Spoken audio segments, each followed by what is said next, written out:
Welcome. Let's show why some properties of logarithms are true. The first property that we're going to discuss, it is the product property.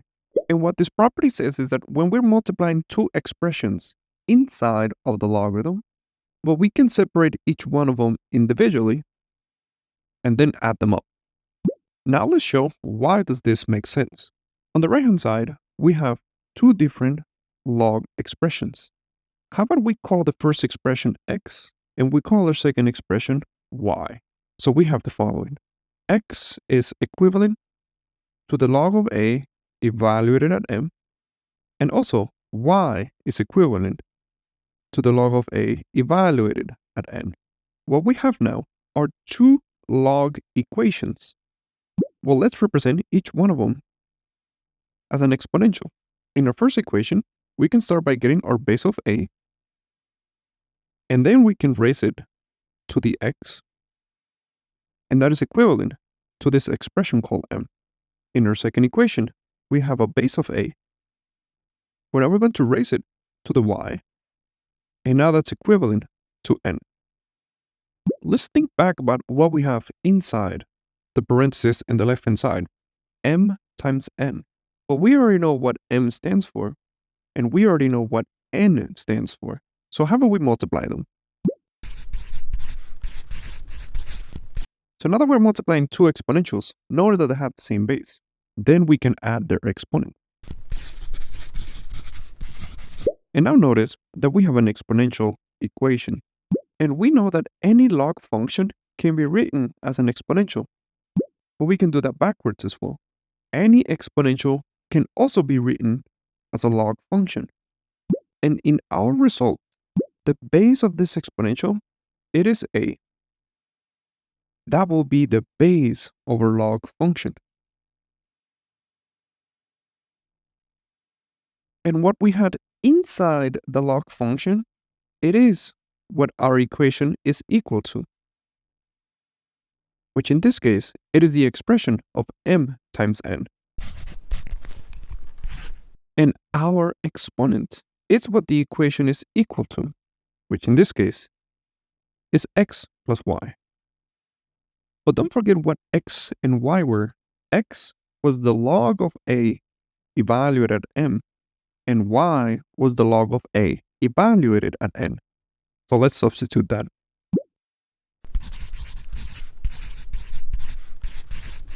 So we are done. We have proved the product property under logarithm.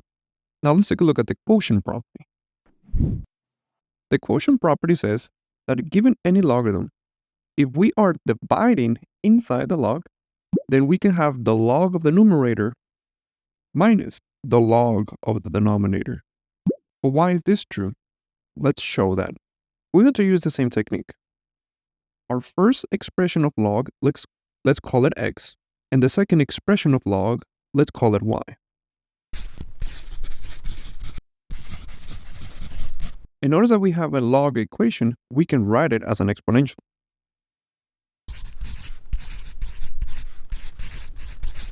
Here we're going to get a raised to the x, and that is equal to m.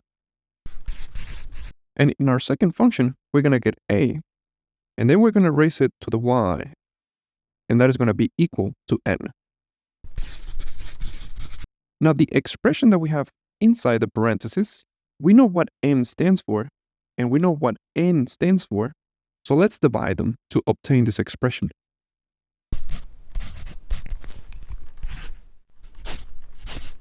Now notice that we are dividing two expressions and they share the same base. We can subtract their exponents. So we're going to get the exponent on the top minus the exponent in the bottom. So now let's clean this up. So now we're back to an exponential equation. And remember that any log function can be written as an exponential. But the other way is true. Any exponential can also be written as a log. In any exponential, the base of my exponential, it is the base of the log, which in this case, it is the expression of a, And now what we had inside the parentheses of our log, it is what our equation was equal to, which in this case is the expression of m divided by n.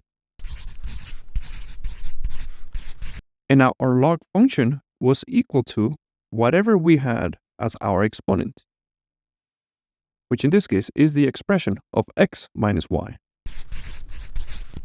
But we know that x was represented as log evaluated at m, and we know that y, it's represented as log evaluated at n. So let's plug that in.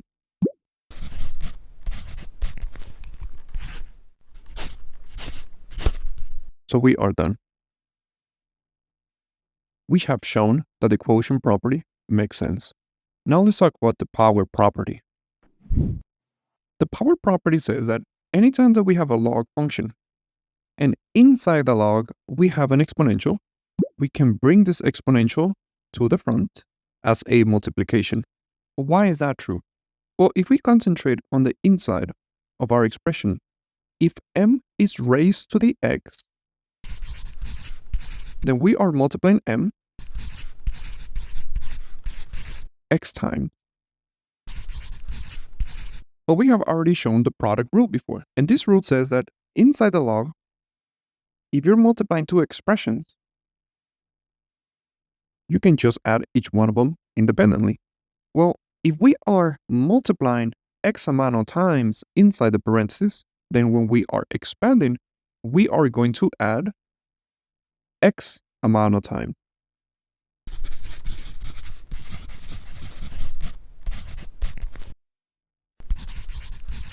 And now, if you're adding the same expression x amount of times, then that is the same as getting that expression and multiply by x.